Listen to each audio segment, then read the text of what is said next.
श्रीमन्नारायण नारायण श्रीमन्नारायण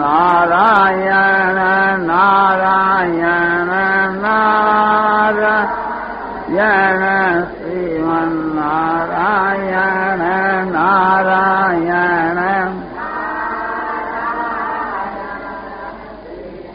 नारायण नारायण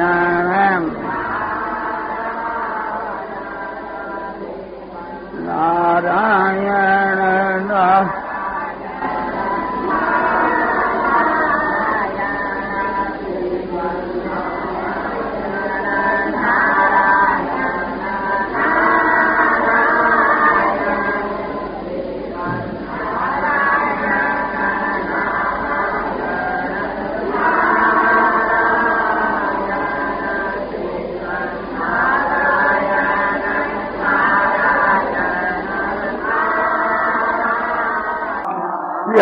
वर रामचंद्र की जय, मोर मुक्त वंशी वाले की जय।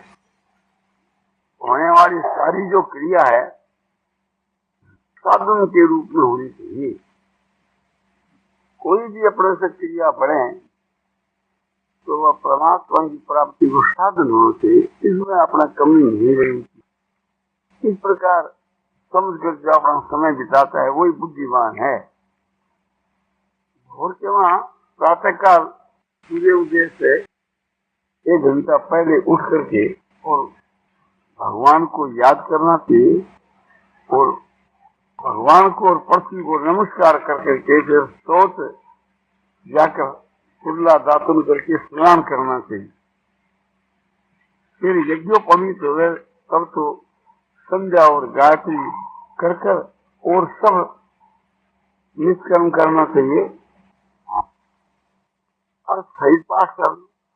इसी प्रकार से थी रामायण 4 पेज या 4-2 तक की चौपाया सही अर्थ और भाव ने समझ करके चौपाया में पढ़े तभी ज्यादा लाभ हुई।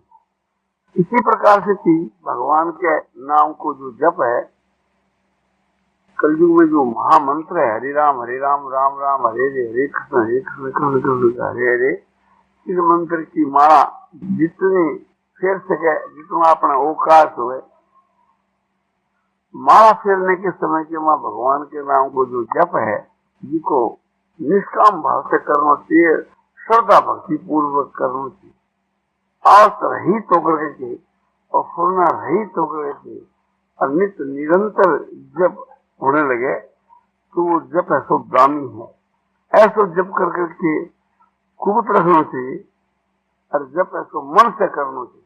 परमात्मा को फिर ध्यान करना चाहिए तो ध्यान के साथ साथ के वहां उसके गुण प्रभाव और तत्व रहस्य पर ख्याल रखता हुआ भगवान के स्वरूप को ध्यान करना चाहिए जिससे श्रद्धा और प्रेम बढ़े।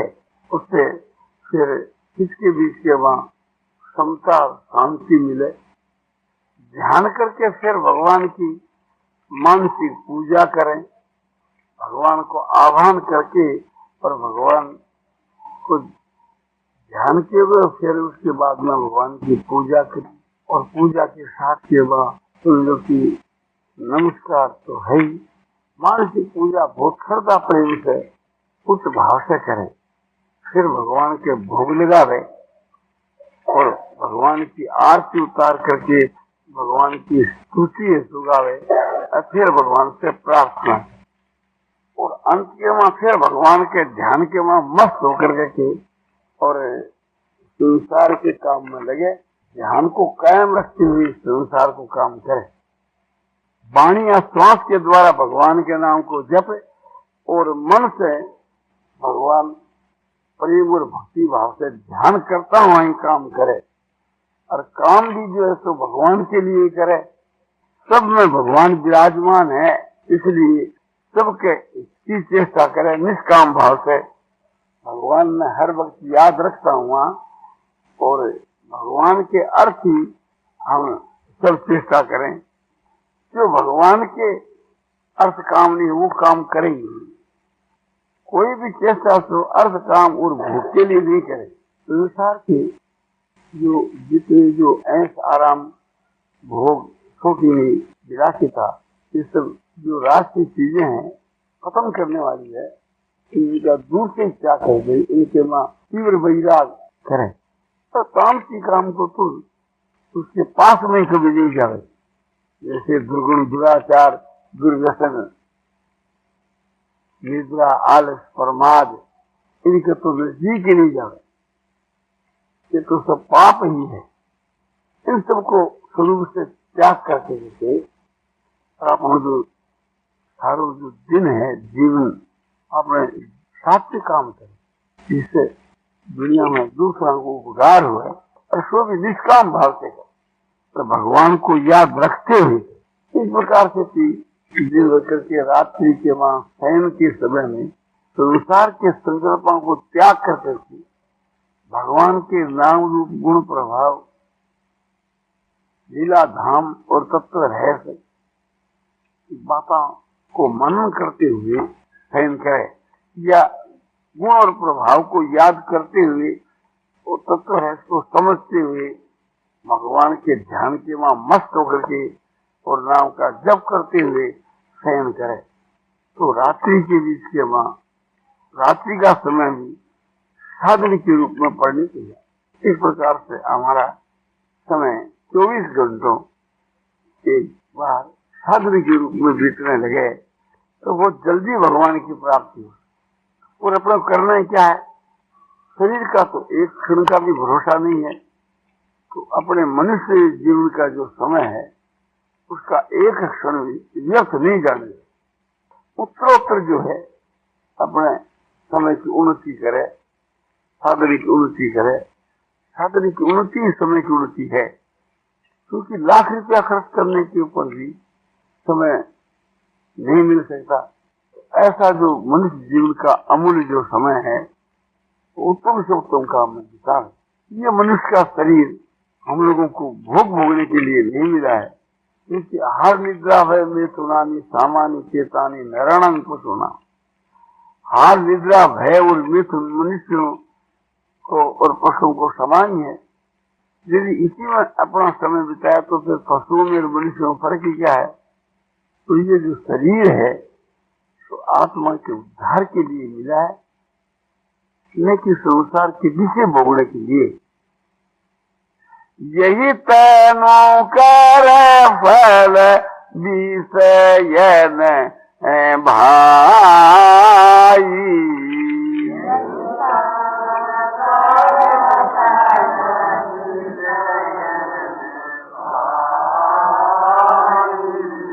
स्वर्ग स्वल्प अंत दुख दाई।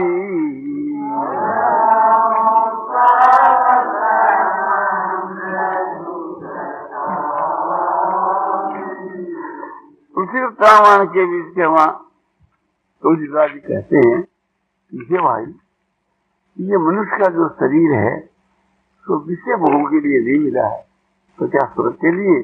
बोलो नहीं, वो भी तो अल्प ही है, अंत में दुख देने वाला है।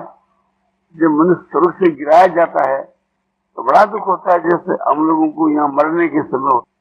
तो जब पुण्य समाप्त हो जाते हैं तो फिर इसको यहाँ आना ही पड़ता है, फिर पुण्य करता है, फिर स्वर्ग में जाता है, फिर वापस लौट कर आना पड़ता है।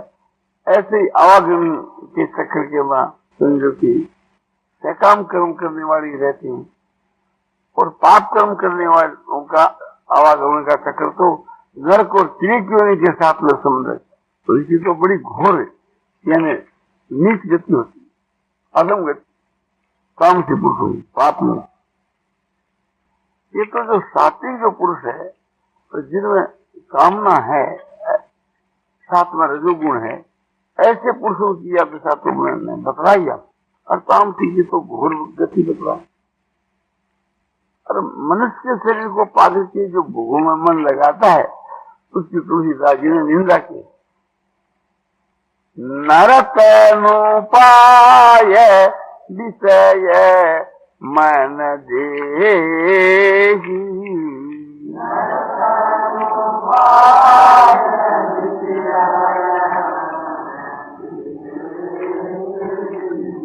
पलटी सुधाते साथ विष लेखी।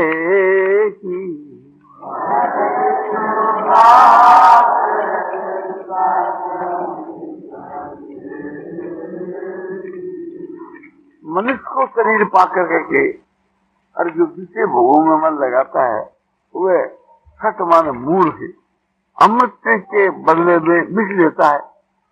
परमात्मा अमृत स्वरूप है और उनकी जो प्राप्ति का जो साधन है वो अमृतमय है।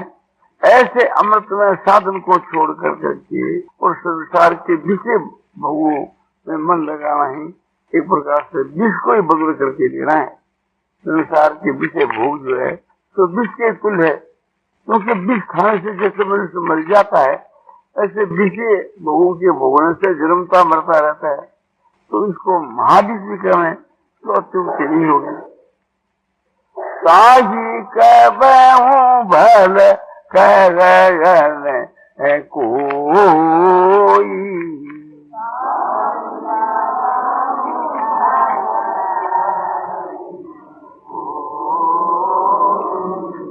गुंजा गहे परस मणि खोई।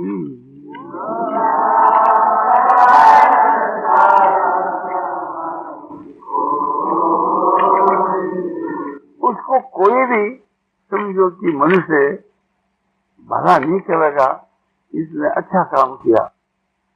इसको कि जो पार्श्वमणि को खोकर के बदले में गुंजा माने घूमती को लेगा, उसको कोई भी आदमी नहीं कहेगा कि इसने अच्छा काम किया, भला काम किया या ये भला मानुष है।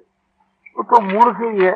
पार्श्वमणि को खोकर के बदले में चिड़िया लेवे, घूमती लेवे। पार्श्वमणि क्या लोग को छुआने से जिस सोना बन जावे, लोग का सोना बन जावे। और घूमती यानी चिड़ भी लेता है, उसको तो लोग मूर्ख ही कहेंगे। फिर भी तो एक समझो पैसे की भी नहीं, सलाम की भी नहीं, और पार्श्वमणि के मूल्य कुछ भाई वो तो अमूल्य वस्तु है। दिन भर जिससे सोना बनता रहता है, लाख भर सोना बना ले, उसकी कीमत फिर क्या? उसकी कीमत सोने से थोड़ी आंकी जा सकती, उसकी तो कीमत आंकी नहीं जा सकती, वो तो अमूल्य वस्तु है। इसी प्रकार से परमात्मा की जो प्राप्ति है उसकी कीमत नहीं आंकी जाती, वो तो पार्श से भी बढ़ करके है। संसार के विषय भोग जो है ये घूमसी के समान, गुंजा के समान। गुंजा को, घूमसी को, तिरमी को एक ही बात है। ये जो तिरमी जो होती है ये देखने में तो खूब लाल लाल, किंतु मुंह इसका काला होता है। तो संसार के विषय भोग देखने में बड़े चमकीले हैं, किंतु जो उपभोग करता है उसका मुंह फिर काला होता है, यानी उसका फिर पतन हो जाता है। ये मुंह काला है। तो ये समझ करके संसार के विषय भोगों से तीव्र वैराग रखना चाहिए।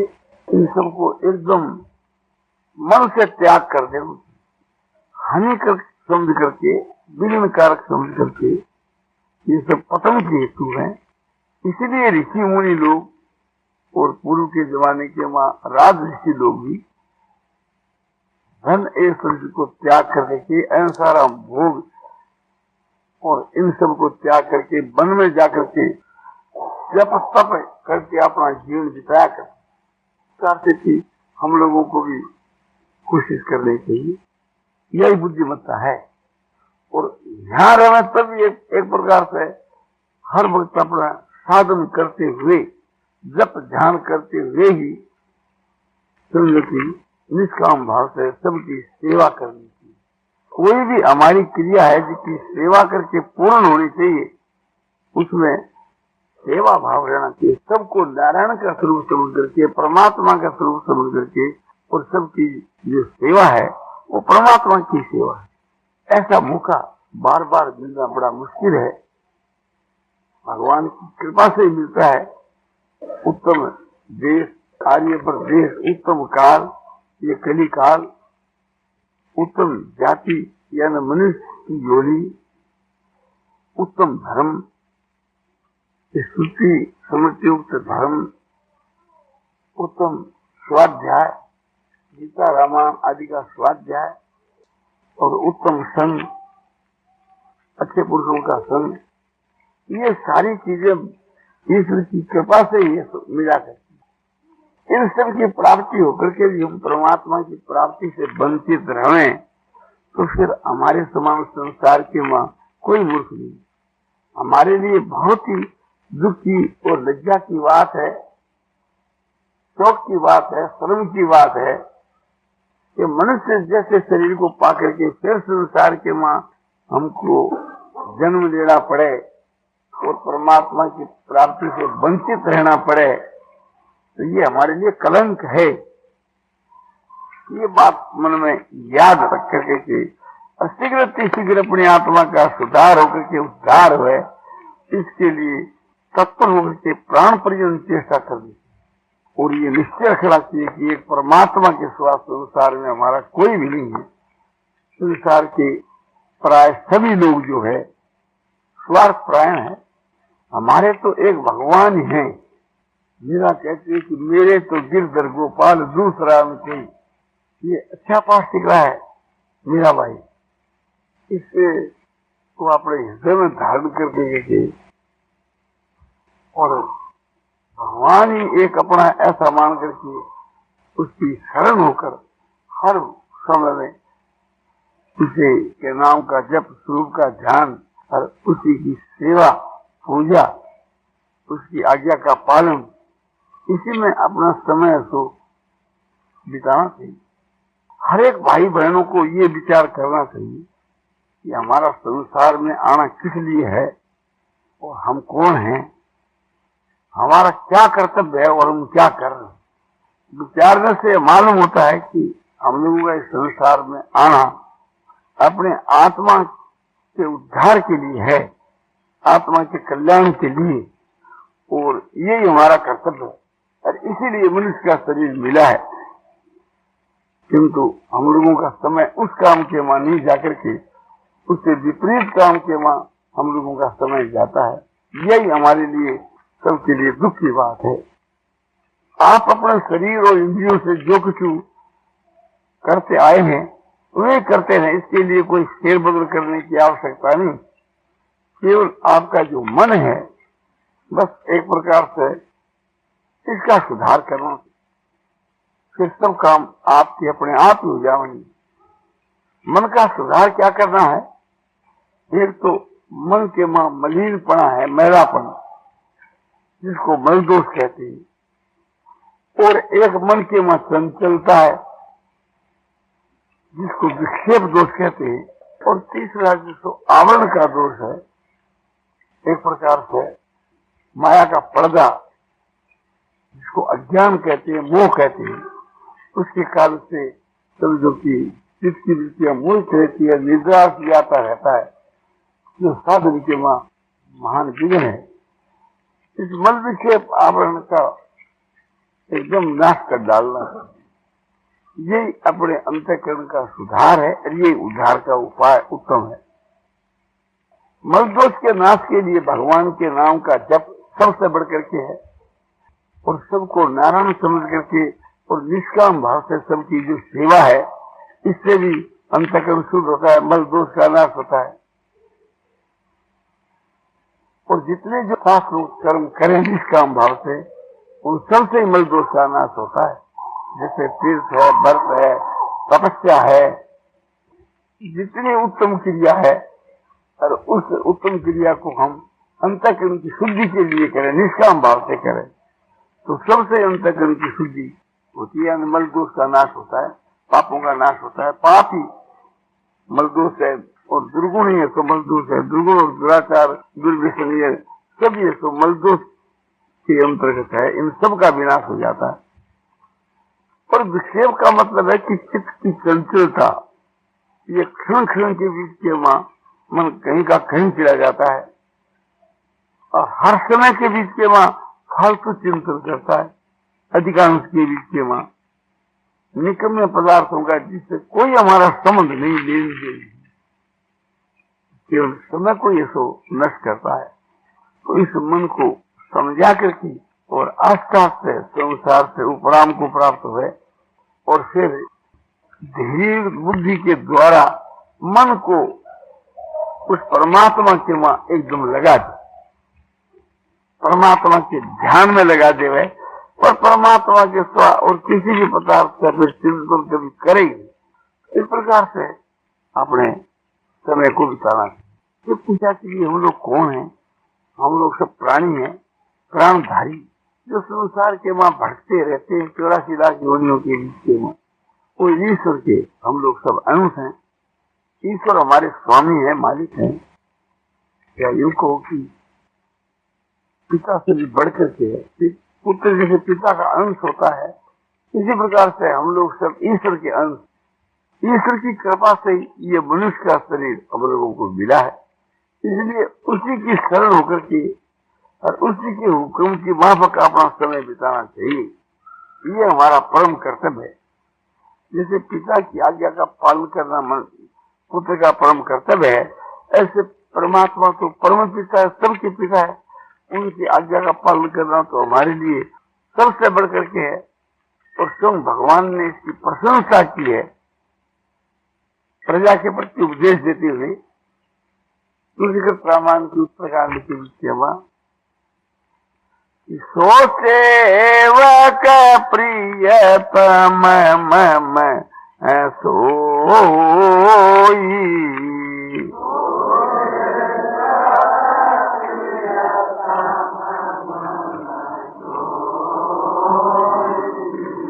वही मेरा सेवक है और प्रियतम है। प्रिय नहीं, प्रियतम। कौन?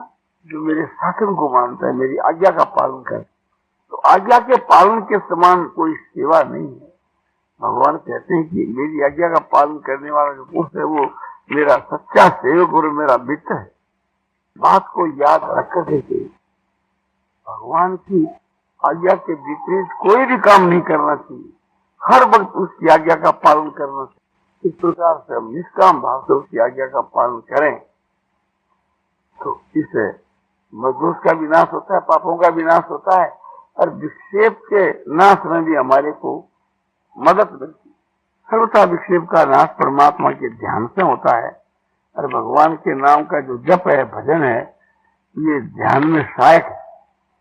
परमात्मा के ध्यान में वैराग जो है ये बहुत ही सहायक है। एकांत देश का वास और किसके बीच के वहां वैराग, संसार के बीच भोगों से ऊपर थी और पुस्तकों का अध्यात्म विषय की पुस्तकों का स्वाध्याय और सत्पुरुषों का संग और भगवान के नाम का जप, ये सभी ध्यान के वहां मदद करने वाले। तो इन सबसे मदद लेनी चाहिए और विशेष मदद भगवान की है।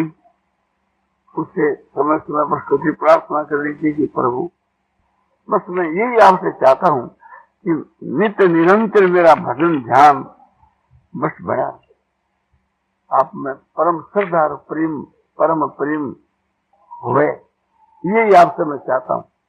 सुना जाता है कि इसी प्रकार साधन करने से भगवान के साक्षात दर्शन हो जाते हैं और दर्शन होने के बाद उससे फिर वियोग कभी होता ही नहीं। उस तरह भगवान के साथ में संयोग ही रहता है। इस शरीर से यदि वियोग हो जा रहा है तो मन से तो वियोग हो ही नहीं सकता। तो ये बड़ा अच्छा उपाय है परमात्मा का जो ध्यान है, और सब ध्यान के वहां सहायक है। परमात्मा साक्षात, परमात्मा का ध्यान जो है वो साक्षात साधन है, सब साधनों में प्रधान है।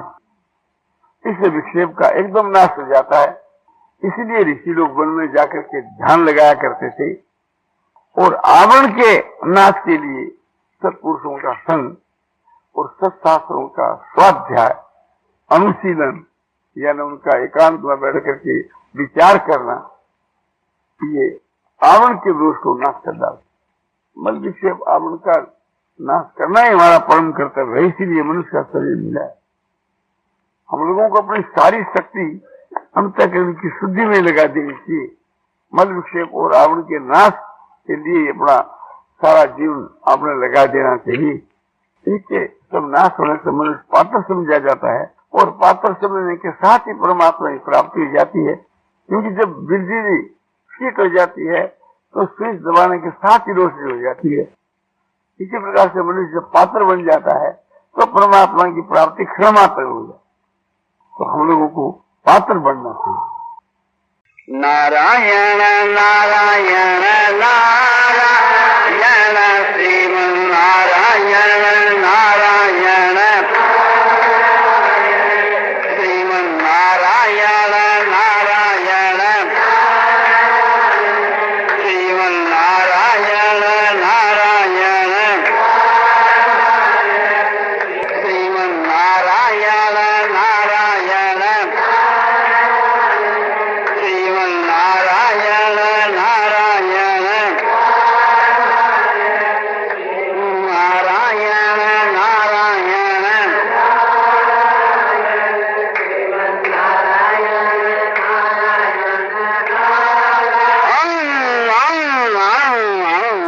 पूर्ण पूर्ण परम शांतम